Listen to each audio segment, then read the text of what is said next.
C'est un symbole fort. Les écoles de Fontenay rouvrent après 2 mois de fermeture. Allez Lolo, vous pouvez commencer à monter tranquillement sans vous serrer et puis vous allez monter, vous allez vous laver les mains. Le parcours est fléché et délimité jusque dans la cour où les élèves patientent en respectant 1 mètre de distance avant de rentrer pour se laver les mains.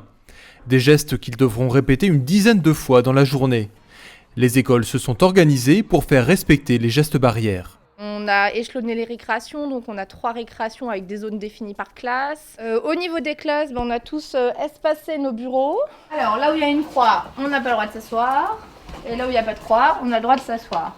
Une dizaine d'enfants par classe maximum et une reprise des cours plutôt attendue par certains élèves et leurs parents. À la maison, je m'ennuie, je fais rien, je joue quand même à mon téléphone.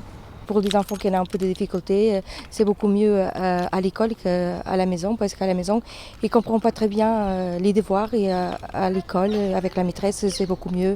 Les plus petits, quant à eux, ont repris le chemin des crèches depuis 1 semaine.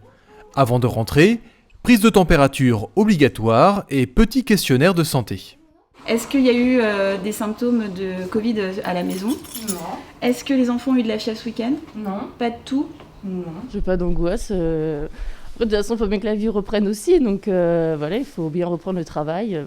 Un retour bien accepté par les enfants. On a accueilli des enfants très détendus qui sont très vite faits à ces nouvelles modalités, puisque nous, on n'a rien changé dans notre quotidien en termes d'activité, etc. Pour l'heure, les crèches ne peuvent accueillir que 50% des effectifs. Aujourd'hui, nous arrivons à satisfaire toutes les demandes. La problématique sera sans doute un peu différente à partir de début juin si les consignes ne bougent pas de limitation du nombre d'accueils, puisque nous avons des